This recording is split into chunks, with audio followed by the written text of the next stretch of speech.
그리스도인은 시대를 어떻게 분별하는가? 지난주에 이어서 그리스도인들에게 이 신앙의 이슈들 그리고 질문들이 있죠. 그 중에 한 가지 오늘 살펴볼 것은 시대를 분별하는 것입니다. 저는 우리나라 아마 여러분들도 늘 뉴스로 인해서 참 마음이 복잡하실 것 같습니다. 그리스도인들은 이런 시대를 어떻게 살아야 하는지, 그리고 어떻게 분별하고 어떻게 판단해야 하는지. 저는 요즘과 같은 이런 시국을 보면서 여러분에게 전에 전했던 말씀을 다시 한번 일깨워 생각나게 하는 것이 좋겠다고 느꼈습니다. 그것은 요한계시록 제가 강해를 할 때 이미 굉장히 디테일하게 이 내용들을 다룬 말씀들이죠. 그렇지만 오늘 13장에 있는 이 말씀을 디테일하게 다루지는 않겠습니다만은 특별히 그리스도인이 시대를 어떻게 분별하는가라는 주제와 함께 이 본문을 좀 다룰 생각을 하게 되었습니다. 그리스도인이 시대를 읽고 분별하는 것은 굉장히 중요합니다. 시대가 어떻게 돌아가는지, 그리고 그리스도인은 어떻게 대처해야 하는지 너무나 중요한 거죠. 너무나 중요한 건데 그 기준은 우리가 어디서 듣는 이야기 또는 어떤 유력한 어떤 종교 지도자나 어떤 사람들이 하는 이야기일 수는 없겠죠. 그것은 언제나 하나님의 말씀인 성경이어야 합니다. 그리스도인에게는 적어도 그렇습니다. 저는 오늘 요한계시록 13장에 출연하는 두 짐승에 관한 이야기를 여러분들과 나눌 생각입니다. 1절에 보면 내가 보니 바다에서 한 짐승이 나오는데 뿔이 열이요 머리가 7이라 그 뿔에는 10왕관이 있고 그 머리들에는 신성모독하는 이름이 있다. 바다에서 짐승이 나오는 게 있고요. 11절을 보시면 내가 보매 또 다른 짐승이 땅에서 올라오니 어린 양같이 두 뿔이 있고 용처럼 말을 하더라. 두 번째 짐승은 땅에서 올라오는 짐승입니다. 여기 짐승이 두 개가 등장을 하죠.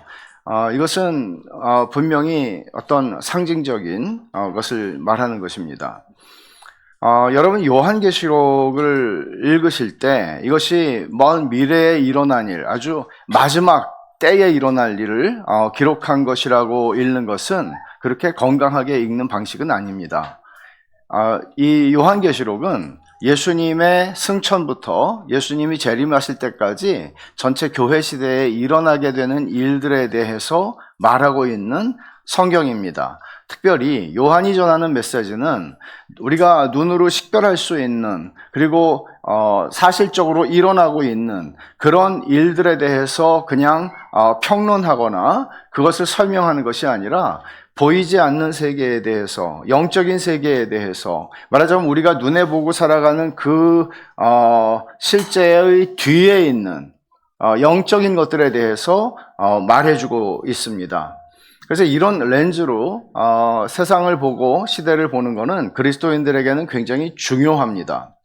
시대를 분별하는 것, 아무리 강조해도 지나칠 수가 없습니다. 왜냐하면 시대를 분별하는 것, 판단하는 것이 그릇되게 되면 그 다음에 그 분별과 판단의 근거에서 행동하는 것은 다 그릇될 수밖에 없잖아요. 아무리 동기가 선하다고 하더라도 더 위험하죠. 동기가 선한데 판단과 분별이 잘못된다면 그 사람은 하나님을 섬긴다고 말하지만 실제로는 하나님을 대적하는 일들을 할 수도 있기 때문에 굉장히 중요한 것입니다. 그래서 여러분들이 이제 예를 들어서 이제 제가 오늘 설교를 하잖아요. 설교를 하는데 시대를 분별하는 것에 대해서 굉장히 예민한, 민감한 이슈입니다. 그런데 이런 말씀들을 여러분이 들으실 때 정말 성경이 그렇게 말씀하고 있는가 살피시는 것은 당연한 그리스도인들의 자세입니다. 여러분들이 그렇게 살피고 난 후에 베레아 사람들이 그렇게 했다고 성경은 말하잖아요.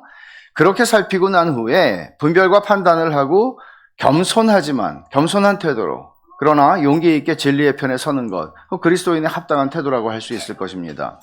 본문에서 우리가 먼저 살펴볼 대상은 세 개인데요. 용, 그리고 두 짐승입니다. 한 짐승은 조금 아까 읽은 것처럼 바다에서 올라왔고요. 또 한 짐승은 땅에서 올라오는 짐승입니다. 이 13장의 배경은 12장 17절인데요. 한번 읽어보면 제가 용이 여자에게 분노하여 돌아가서 그 여자의 남은 자손 곧 하나님의 계명을 지키며 예수의 증거를 가진 자들과 더불어 싸우려고 바다 모래 위에 서 있다. 그러니까 바다와 땅 사이에 서 있다는 얘기죠. 근데 용이 지금 누구를 대적하고 있어요? 여자와 여자의 남은 자손이요. 교회예요. 용은 누구예요? 옛 뱀, 그 사탄을 얘기하는 것입니다. 그러면 사탄이 교회를 대적하고 교회를 허물기 위해서 지금 서 있어요. 그런데 바다에서 올라오는 짐승이 하나가 있고 땅에서 올라오는 짐승이 있는데 이 두 짐승은 말하자면 용을 도와서 용의 사탄의 역사를 도와주는, 바다에서 올라오는 거는 정치적인 세력이고요. 땅에서 올라오는 거는 종교적인 세력이에요. 이거를 이렇게 표현을 하고 있는 겁니다. 이걸 제가 요한계시록에서 충분히 자세하게 다룬 바 있죠. 바다에서 올라오는 짐승에게 용은 2절 하반절을 보시면 용이 자기의 능력과 보좌와 큰 권세를 그에게 주었다, 그렇게 얘기를 합니다. 힘을 준 거예요. 권력을 준 거예요. 권세를 준 거예요. 용이. 그래서 사람들은 그걸 보고 그 권력과 권세와 그 영광 앞에서 사람들은 용을 경배하게 되고 용과 함께 짐승도 경배합니다. 뭐라고 말하면서 짐승을 경배하는가 하면은 4절 하반절에 누가 이 짐승과 같으냐, 누가 능히 이와 더불어 싸우리요, 이렇게 큰 세력이 있어, 이렇게 큰 제국이 있어, 이렇게 큰 나라가 있어, 이런 것들이죠. 제가 지난 주일에 그리스도인은 나라를 어떻게 사랑하는가 이런 걸 말씀드렸잖아요. 상대적이라고 그랬죠. 하나님의 나라는 절대적이지만 우리가 대한민국 시민으로 또는 어느 나라의 시민으로 살아가는 것은 상대적이에요. 예를 들어서 일제시대 때 일본의 그리스도인 청년이 이 군대에 징집이 되어서 나갔을 때 정말 상상할 수 없는 일들을 저지른다고 한다면, 그리고 여러분이 그 자리에 있다면 여러분들은 어떻게 행동하시겠습니까? 그래도 이것이 내 조국이니까 조국이 하라는 대로 나는 충성을 하겠다, 그것이 그리스도인들이 가질 수 있는 합당한 태도이겠습니까? 그럴 수 없죠. 당연히 그럴 수 없죠. 이 세상의 국가 권력이라고 하는 것을 통해서 이게 바다에서 올라온 짐승이에요. 이걸 통해서 사탄은 일을 합니다. 11절에 땅에서 올라오는 짐승이 또 하나 있죠. 이 짐승이 하는 일은 바다에서 올라온 첫 번째 짐승을 경배하게 하는 일이에요. 자, 보십시오. 11절.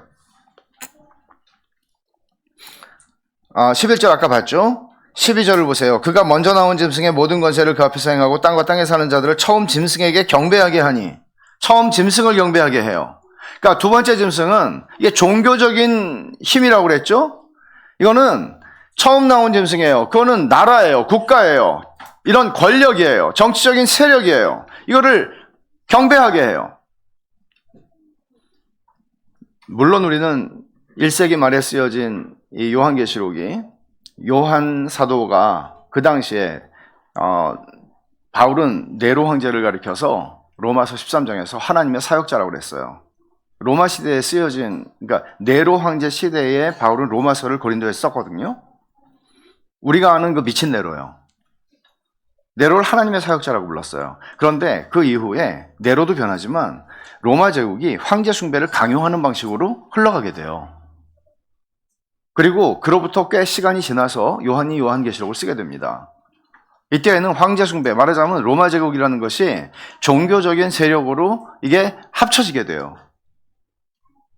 그러니까 네로 초기만 하더라도 유대교의 우산 밑에서 기독교는 보호를 받았습니다. 그러나 더 이상은 아니었습니다. 이런 변화들이 있었다는 것을 이해하실 필요가 있죠. 말하자면 하나님의 사역자라고 바울이 불렀던 것이 짐승이 된 거예요. 짐승이 된 거예요. 그래서 이 두 번째 짐승의 특징은 뭔가 하면은 13절을 보세요. 큰 이적을 행하되 심지어 사람들 앞에서 불이 하늘로부터 땅에 내려오게 하고, 이 두 번째 땅에서 올라온 짐승이 하는 거는 어떤 정치적인 권력과 힘을 가지고 뭘 하는 게 아니라 이적을 행하는 방식으로 더 사람들을 미혹하는 것입니다. 그래서 첫 번째 짐승을 경배하게 해요. 말하자면 힘, 권력, 정치, 정부, 제국을 숭배하게 합니다.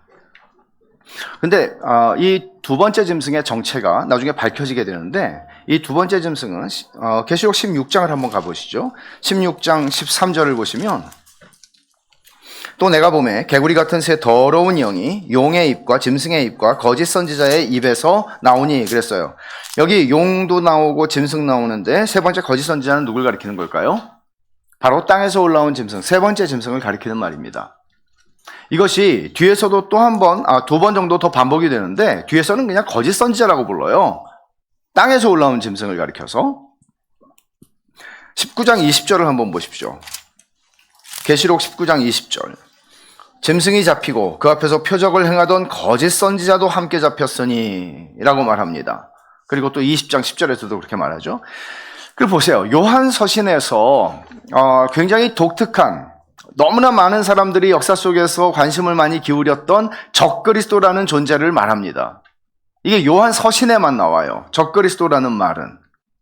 근데 이 마지막 때에 일어날 것이고 또 이미 일어났다고 요한 사도가 말하고 있는 이 적그리스도는 바로 이 두 짐승과 깊이 연결이 되어 있는 존재입니다. 두 가지 유형이 있는데, 적그리스도에는 하나는 교회 밖에서 하나님과 그 백성을 대적하고 압제하는 세력, 권력, 정치적인 것입니다. 또 하나는 교회 안에서 사람들을 미혹하여 그 짐승을 숭배하게 하는 세력입니다. 종교적 세력입니다. 이게 이제 적그리스도라고 할 수가 있는데, 적그리스도의 목적은 그렇게 함으로써 뭘 하는 거예요? 결국 사탄을 숭배하게 하는 것입니다. 사탄을 섬기게 하는 것입니다. 그래서 용과 짐승과 거짓 선지자, 이 세 가지에 대해서 로버트 마운스라고 하는 학자는 이렇게 정리를 합니다. 용, 바다 짐승, 그리고 땅의 짐승은 사탄의 삼위일체로 정치적인 세계에 잠입해 들어와서 우리의 경배의 방향을 보이지 않는 하나님에게서 보이는 권세로 바꿔버리고, 또한 우리를 속여 자기만족이라는 가시적인 결과를 가져다주는 종교나 신념 체계를 믿게 한다. 이 말을 여러분 한번 잘 생각해 보세요. 이게 사탄은 언제나 모방하는 천재입니다. 하나님이 삼위로 계시기 때문에 사탄도 삼위일체처럼 자기를 꾸미는 것입니다. 용과 짐승과 거짓 선지자로요. 그래서 정치적인 세계에 잠입해 들어와서 우리의 경배에 대해서 방향을 보이지 아니하시는 영이신 하나님을 섬기는 데로부터 우리의 이 숭배의 방향을, 우리를 속여서 눈에 보이는 권세를 숭배하게 만듭니다. 그리고 우리를 속여서 자기만족이라는 가시적 결과를 가져다주는 종교나 신념, 체계를 믿게 합니다. 가시적인 거예요. 그러니까 보이지 않는 것에 관심이 없고요. 눈에 보이는 것들. 뭐예요? 사탄이 예수님이 광야에서 줄이신 후에 사탄이 예수님을 시험한 내용의 핵심이 뭐예요? 눈에 보이는 증거들이었습니다. 가시적인 것들입니다. 이게 요거밖에 안 모였어? 100만 명은 모여야지. 이런 거죠. 보세요. 요한계시록 마지막에서 두 성, 하나님의 도성과 세상의 도성을 구별하는 특징이 뭐예요? 하나님의 도성과 세상의 도성. 세상의 도성은 바벨론이라고 불리죠? 바벨론은 언제나 그 형용사가 뭐예요? 큰 성 바벨론이에요. 세상은 크기를 추구합니다. 그러나 예루살렘을 뭐라고 얘기해요? 큰 성이라고 그래요? 거룩한 성이라고 그래요. 하나님의 백성들은 거룩함을 추구합니다. 이건 극명한 차이를 가져옵니다. 두 짐승, 이 광기, 두 짐승이 만들어내는 것은 광기의 시대를 만들어내죠. 국가라는 권력과 거짓 선지자의 세력이 연합해서 교회와 성도를 미혹하는 일이 역사 속에서 종종 일어났습니다. 정치의 힘과 종교의 힘이 결합하면 어떤 일이 일어날까요? 그 힘이 어마어마해지죠. 죽음을 두려워하지 않아요. 여러분, 이슬람 근본주의자들이 폭탄 테러하는 거 보세요. 어떻게 죽음을 두려워하지 않을 만큼 그런 힘이 나오죠? 그건 광기입니다. 현대사에서 우리는 1933년에 아돌프 히틀러가 집권해서 세워진 나치 독일을 생각할 수 있을 겁니다. 나치 독일은 어린애들에게, 학생들에게 이렇게 가르쳤어요. 그 왜 우리 영화 보면은 어린애들 보이스카우트 같은 제복 입고 뭐 이러잖아요. 걔들이 불렀던 노래 중에 이런 노래가 있습니다. 아돌프 히틀러는 우리의 구세주, 우리의 영웅이다. 아돌프 히틀러 is our savior, our hero. savior. 구주라고요. 이런 노래를 아이들에게 가르쳐 부르게 했습니다. 짐승이 경배를 받음으로써, 짐승이 뭐예요? 히틀러 같은 사람이죠. 짐승이 경배를 받음으로써 용이 경배를 받는 거예요.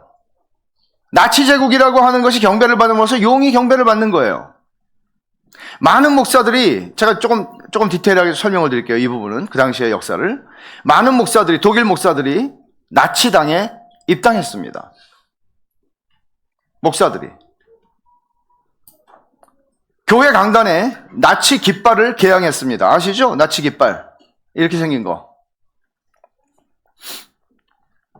우리 뭐 태극기를 개양할 수 있겠죠. 그들은 소위 신나치 개신교 운동을 일으켰습니다. 전개했습니다. 신나치 개신교 운동입니다. 나치하고 개신교하고 무슨 상관이 있어요? 이거야말로 종교와 정치, 정치와 종교를 결합한 대표적인 사례라고 할 수 있습니다. 그들은 구약 성경에서 유대주의적인 요소들을 제거하기 시작했습니다. 그리고 기독교의 게르만화, 아리안 혈통을 찬양하기 시작했습니다. 인종주의와 민족주의를 기독교와 결합시켰습니다. 그래서 인종주의와 민족주의가 기독교인 것처럼 착각하도록 사람들을 호도했습니다. 히틀러의 생일이나 나치 행사에 종교적인 의미를 부여하는 일을 아무렇지도 않게 행했습니다. 많은 군목들이 나치 군대에 지원을 했습니다. 목사들은 강단에서 반유대주의를 설교했고 나치가 일으킨 전쟁을 응원하는 설교를 했습니다. 이 불의한 전쟁을 위한 기도회를 곳곳마다 다니면서 캠페인을 일으키듯이 진행했습니다. 기도회라는 이름으로요. 이것은 적극적인 가담의 사례들입니다. 소극적인 가담의 형태도 주목할 가치가 있습니다. 왜냐하면 우리에게 훨씬 더 익숙할 수 있기 때문에 우리가 그렇게 적극적으로 가담할 가능성은 모르긴 하지만 그럴 것 같지는 않으니까요. 소극적인 가담의 형태는 이런 것입니다. 대다수의 교회는 침묵함으로써 히틀러의 정책에 저항하지 않았습니다. 그리고 유대인을 박해하는, 우리의 옆집에 살던 나의 이웃이었던 유대인을 잡아가고 죽이는 그런 나치의 정책에 항의하지 않음으로써 소극적으로 가담했습니다. 우리의 역사적 경험에도 비슷한 사례가 있습니다. 일본 제국주의 시대에 신사참배라는 이름으로 신격화된 국가숭배를 강요했고, 조선 예수교 장로회, 우리 교회의 조상이죠. 전신이죠. 조선 예수교 장로회는 1938년 평양 서문박교회에서 열린 27차 교단 총회에서 신사참배를 결의하는 수치스러운 역사의 오점을 남겼습니다. 그때 등은이라고 시작하는 그 문장이 있어요. 그거를 제가 현대어로 고쳐서 이렇게 읽어드리겠습니다. 우리는 신사가 종교가 아니며 기독교 교리에 위배되지 않는다는 본 뜻을 이해하고 신사참배가 애국적 국가의식임을 인식한다. 따라서 우리는 신사참배를 앞장서서 실천하고 나아가 국민정신동원에 참여하여 비상시국 아래에서 전시 후방의 황국 신민으로서 진심을 다할 것을 다짐한다. 1938년 9월 10일 조선 예수교 장로회 총회장 홍택기. 홍택기 목사는 6.25 전쟁이 터지고 살해당했습니다. 어떻게 죽었는지 몰라요. 해방 이후 지금까지 80년 동안 김일성, 김정일, 김정은으로 이어지는 3대 세습의 공산 독재 국가인 북한은 어떻습니까? 정치 권력과 종교 결합의 대표적인 사례입니다. 역사 속에는 이런 일들이 일어납니다. 역사의 이런 사례들은 모두 국가 권력으로서의 짐승과 거짓 종교로서의 짐승의 결합을 보여주는 양태를 띱니다. 본문 3절이 말하는 것처럼 보세요. 3절을 그의 머리 하나가 이 짐승 바다에서 올라온 짐승의 머리 하나가 상하여 죽게 된 것 같더니 그 죽게 되었던 상처가 나음에 온 땅이 놀랍게 여겨 짐승을 따르고, 그러니까 거의 치명상을 입어 죽은 것 같다가도 어느새 상처가 나와서 다시 역사 속에 등장합니다. 계속해서요. 두 짐승이 결합할 때마다 그 시대는 언제나 광기의 시대가 되곤 했습니다. 이 역사가 증명하는 것입니다. 일제강점기의 역사, 그리고 히틀러의 나치 제국의 역사, 로마 제국의 역사, 다 그렇습니다. 북한 그렇습니다. 그 광기는 하나님이 아닌 용과 짐승을 경배하게 하는 소위 우상 숭배로 이어지게 되어 있습니다. 첫째 짐승은 교회 밖에서 무력을 사용해서, 둘째 짐승은 교회 안에 가만히 들어와서 용과 짐승을 경배하는 게 얼마나 신앙적인 행위이고 얼마나 하나님을 위하는 일인지를 미혹하고 설득함으로써 그 일을 해냅니다. 우상 숭배를요, 만들어냅니다. 특정한 정치적인 주장이나 특정한 정치 지도자를 높이고 따르고 종교적으로 숭배하는 자리까지 가게 하는 것입니다. 그리고 말하죠. 이게 진짜 하나님을 섬기는 일이라고. 그레고리 빌, 웨스트민스터 신학교 교수인데, 이분의 말을 들어보십시오. 참 선지자는 사람들을 하나님을 경배하도록 이끌지만 거짓 선지자는 국가 그리고 나아가 마귀를 경배하도록 이끈다. 너무나 이건 선명한 말이에요. 근데 문제는 이게 이렇게 선명하기 때문에 우리가 속지 않을 것 같지만 얼마나 교묘하게 이 접근이 이루어지는지 우리가 이해한다면 이 선명한 말도 꼬아서 하나님을 경배하게 만드는 난 참 선지자야 라고 말하면서 거짓 선지자는 우리에게 다가온다는 거죠. 첫째 짐승이 국가의 힘으로 사람들로 하여금 짐승을 섬기도록 몰아가지만, 둘째 짐승은 국가로 우리의 경배의 대상을 국가, 정치적인 힘, 정치에 우리의 목을 걸게 만들므로써 종교의 세속화를 만들어내는 것입니다. 이게 여러분 되게 묘하잖아요. 하나님의 나라가 교회 안에 머물지 않죠. 하나님의 나라는 정치, 경제, 철학, 모든 영역에 있습니다. 이걸 우리는 세속화라고 말하지 않아요. 그러나 그리스도인들의 관심을 이 세상의 권력과 정치에 쏟게 만들므로써 종교의 세속화를 만들어내는 것입니다. 이게 둘째 짐승이 하는 일입니다. 그래서 분별이 필요하다는 것이죠. 킴 리들바거라고 하는 신학자는 두 짐승의 결합에 대해서 이렇게 말합니다. 적그리스도의 최후의 등장은 그리스도와 그의 나라를 모독하고 이단 교리를 퍼뜨리는 신부인데 가짜 신부죠. 교회가 아닌 가짜 신부죠. 이단 교리를 퍼뜨려요. 하나님 그리스도와 그의 나라를 모독하고 이단 교리를 퍼뜨리는 신부와 사탄의 권세를 받아 국가의 형태로, 정부의 형태로 하나님의 백성에게 사탄의 진노를 퍼붓는 신랑 간의 불경건한 결혼이 될 것이다. 이게 적그리스도의 등장이라고 얘기하는 거죠. 최후 등장이라고. 이 두 세력, 이단과 국가 숭배, 이 두 세력이 그 안에서 합쳐진 인물의 출현은 말세의 이 세상을 심판하고 죽은 자를 일으키며 모든 것을 새롭게 할 예수 그리스도의 재림에 대한 가장 확실한 최후의 전조가 될 것이다. 여러분, 이 정치와 종교의 결합이 만들어내는 광기의 시대는 우상 숭배와 배교를 만들어냅니다. 이게 필연적으로 그러니까 이 종교와 정치의 결합, 이게 광기를 만들어내고 그 광기는 사람들을 우상숭배로 몰아가요. 근데 하나님 섬긴다고 얘기하는 거예요, 열심히. 근데 결국 이것이 만들어내는 결과가 뭔지 아세요? 그리스도의 몸을 찢는 거예요. 그리스도의 몸을 찢어요. 교회를 분열시킨다는 얘기죠. 이건 필연이에요.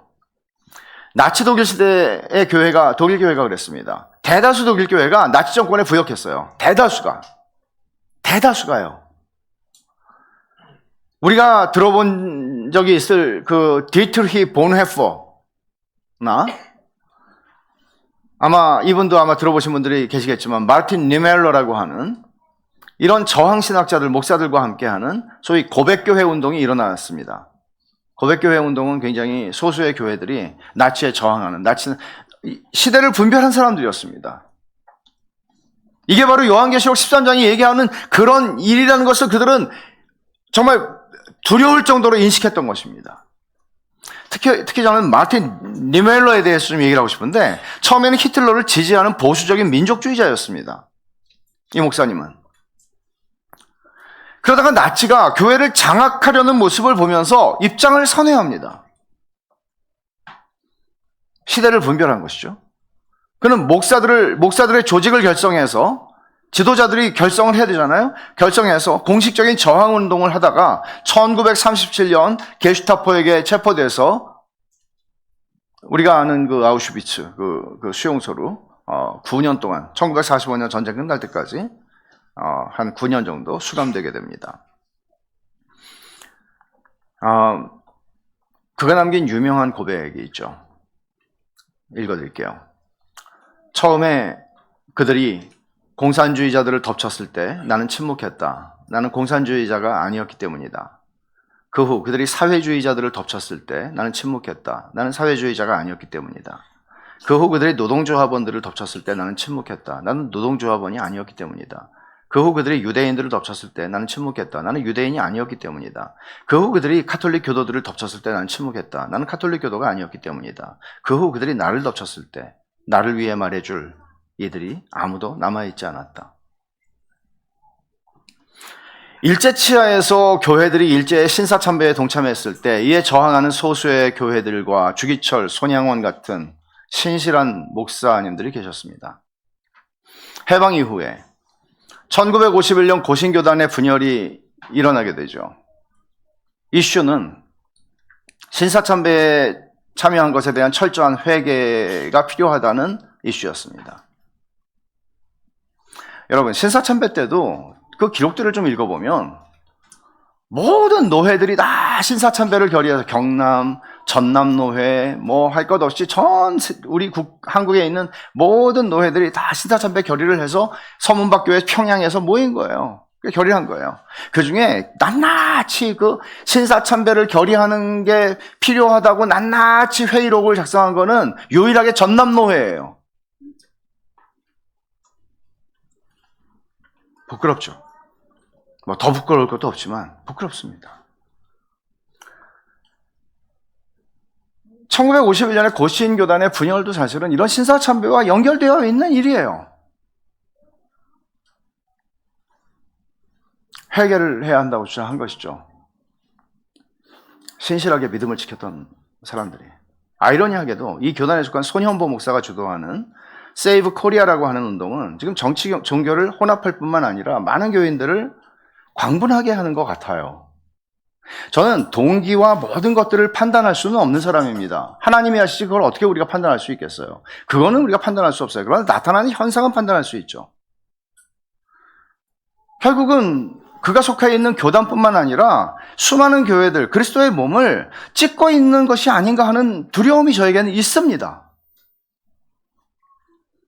정치와 종교를 결합해서 비상시국 기도회라는 이름으로 곳곳에서 전국을 다니며 기도회를 하는데, 이런 식의 기도회는 주님이 가르치신 것은 아니라는 것은 분명합니다. 그리고 사회적 혼란을 이야기하죠. 여러분, 기도의 본질, 주님이 가르치신 기도의 본질은 사람들을 모아서 우리의 정치적인 세력을 시위하는 것이 아닙니다.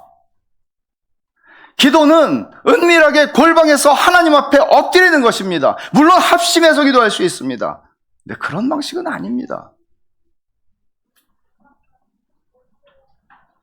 사람의 동기와 이유를 우리는 함부로 말할 수는 없습니다. 그러나 적어도 주님이 가르치신 것이 무엇인지에 대해서 저는 분명하게 여러분들에게 말씀드릴 수 있습니다. 예장 백석 대신교단에서 목사 면직이 된 전광훈 같은 사람은 언급할 가치가 1도 없습니다. 저의 우려는 광기와 영적 숭배 현상이 그리스도의 몸인 교회를 찢는다는 사실에 있습니다. 그럼에도 불구하고 이 심각성을 분별하지 못하는 사람이 많은 것 같습니다.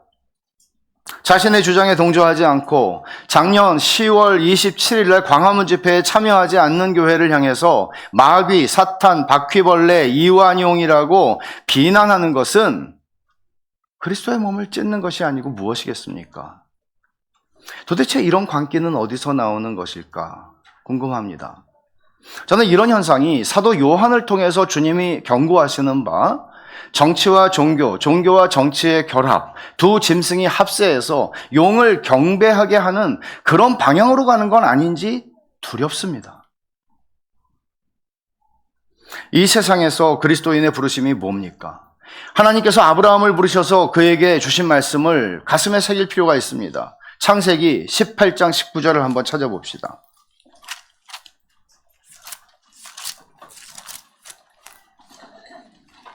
창세기 18장 19절입니다. 제가 읽지요.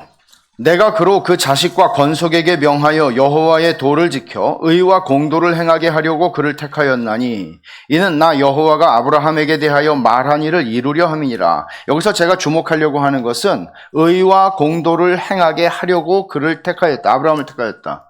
의와 공도를 행하는 것 무엇입니까? 하나님께서는 우리를 이 불의한 세상 속에서 의와 공도를 행하는 사람으로 살라고 우리를 이 땅에서 부르셨고 이 땅으로 보내셨습니다. 이 말씀은 그리스도인이 세상에서 어떻게 시민으로서 살아가야 하는지, 더 구체적으로는 어떻게 우리의 현실 정치를 대하고 살아가야 하는지에 대한 근본적인 원리를 보여준다고 믿습니다.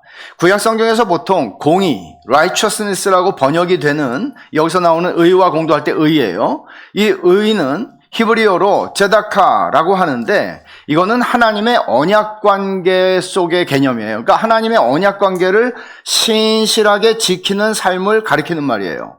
그러니까 그럼 하나님의 언약관계라는 말이 추상적이죠. 하나님의 언약관계를 속에 산다는 게 뭐지? 그건 율법 안에 기록이 되어 있어요. 그 율법을 예수님께서는 뭐라고 말씀하셨나 하면 하나님을 사랑하고 이웃을 너 자신처럼 사랑하는 것이라고 말씀을 하셨습니다. 그러면 우리가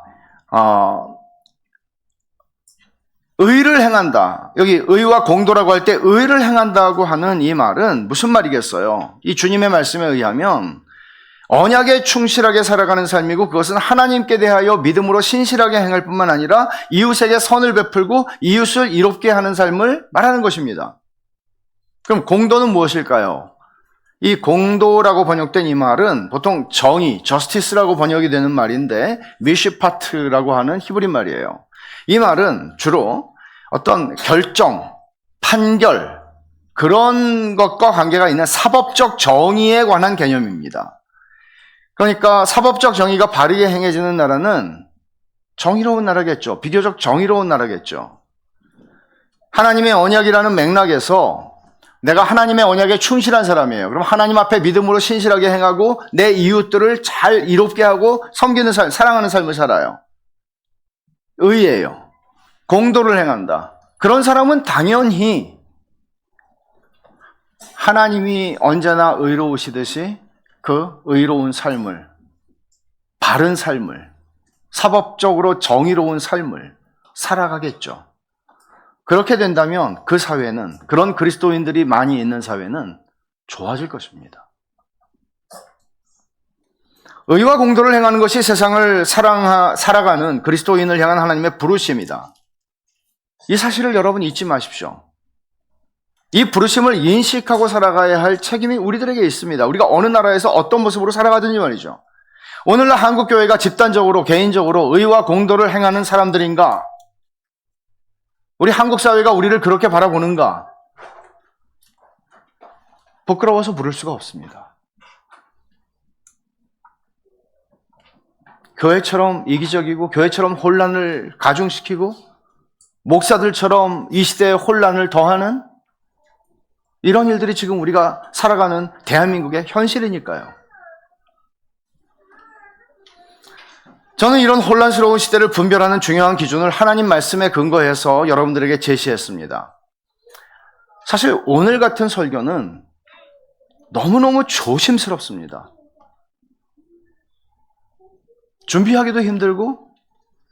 강단에 서기도 두렵습니다. 하나님의 말씀을 제 개인적 견해나 사견이나 정치적 입장이나 이런 것들과 섞을지 모르는 두려움입니다.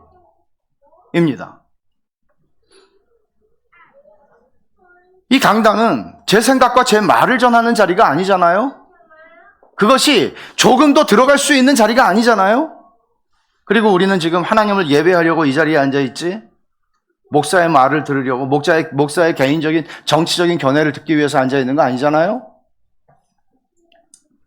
하나님의 말씀을 제가 가진 정치적인 생각과 섞지 않아야 한다는 생각은 분명합니다. 그래서 두렵죠. 저는 하나님의 말씀에 대해서는 확신을 가지지만 제 개인이 가지는 정치적인 견해나 이 시대에 일어나는 일들에 대한 저의 주관적인 판단에 대해서는 확신을 지나치게 가지지 못합니다. 다 모르니까요. 그리고 그걸 강단에서 감히 주장할 수도 없습니다. 그럼에도 모호하고 애매모호하게 추상적으로 말하지 않고 정확하게 하나님의 말씀을 전해야 하는 것도 사실이죠. 오늘 우리가 살아가는 대한민국의 상황은 본문이 경고하는 바와 똑같이 사탄의 권세를 입어서 정부나 국가가 하나님의 권세와 주권을 주장하는 자리까지 이른 것은 분명히 아니에요. 하지만 정치 권력은 그 어느 때보다도 종교의 힘을 이용하려 하는 것 같고, 그것은 분명하고, 특정 목사들과 교회들은 특정 정치 권력을 하나님과 신앙의 영역으로 가져옴으로써 세속 권력의 신격화를 교묘한 방식으로 조장하고 있다는 점도 분명해 보입니다. 이런 권력의 신격화는 결정적으로 거짓된 신화를 사람들의 마음에 심어주게 되는데, 하나님과 그리스도의 나라가 아니라 신격화된 세상 나라, 짐승으로 표현되는 그 나라의 영속성을 착각하여 믿도록 미혹합니다. 대한민국이여 영원하라. 대한민국과 하나님의 나라를 혼동하게 만들고 복음과 특정 정치 체제를 혼동하게 만드는 것입니다. 특정 정치적인 인물을 우상화하고 반대편을 악마화하는 것입니다. 사회 안의 혐오와 분쟁을 조장하는 것입니다. 어떤 대의 명분도 성경에서는 그럴 수 있다고 말하지 않습니다. 명심하십시오. 여러분이 어떤 정치적인 견해를 가졌든지 간에 이 하나님의 말씀을 들으십시오. 이 경고를 들으십시오. 저는 오늘날 정치와 정치 이념을 우상화하는 길로 사람들을 호도하는 목사들을 보면서 이런 분들이 만에 하나 본문이 경고하는 땅에서 올라온 짐승의 역할을 하는 것은 아닌지 두렵습니다. 바울 사도는 이렇게 경고합니다. 이것은 이상한 일이 아니니라. 사탄도 자기를 광명의 천사로 가장하나니 그러므로 사탄의 일꾼들도 자기를 의의 일꾼으로 가장하는 것이 또한 대단한 일이 아니니라. 그들의 마지막은 그 행위대로 되리라. 의의 일꾼, 광명의 천사로 마스크를 쓰는 것이죠. 그래서 우리는 시대를 분별해야 하고 대단한 것처럼 보이는 지도자들을 분별해야 하는 것입니다. 바울 사도의 경고는 모든 그리스도인들에게 분별의 책임을 안겨줍니다. 분별은 여러분 각자의 몫입니다. 목사가 해주는 게 아니고요. 여러분 각자의 몫입니다. 나치 독일에서 히틀러에 대해 열광하는 것을 신앙적으로 승인해 주었던 독일교회 지도자들이 이 사람들이나 일제 때 신사참배를 합당한 신자의 도리라고 가르쳤던 한국교회 지도자들만의 문제가 아니라는 겁니다. 지난 역사, 남의 역사에서는 선명하게 말할 수 있어요. 그렇지만 지금 우리가 살아가는 이 시대에 일어나고 있는 일들을 분별하는 것은 쉽지 않습니다. 그러나 해야 합니다. 나치 시대에 한 사람의 그리스도인으로서 목사님들이 이렇다고 하니까 그런 줄 알고 히틀러를 찬양했던 교인들이 얼마나 많았겠습니까? 신사참배는 아무것도 아니라고, 하나님 섬기는 행위라고, 애국 행위라고, 그리고 예배당에 와서 신사참배를 하고서야 예배를 드리는 그 얼마나 많은 무분별한 교인들이 있었겠습니까?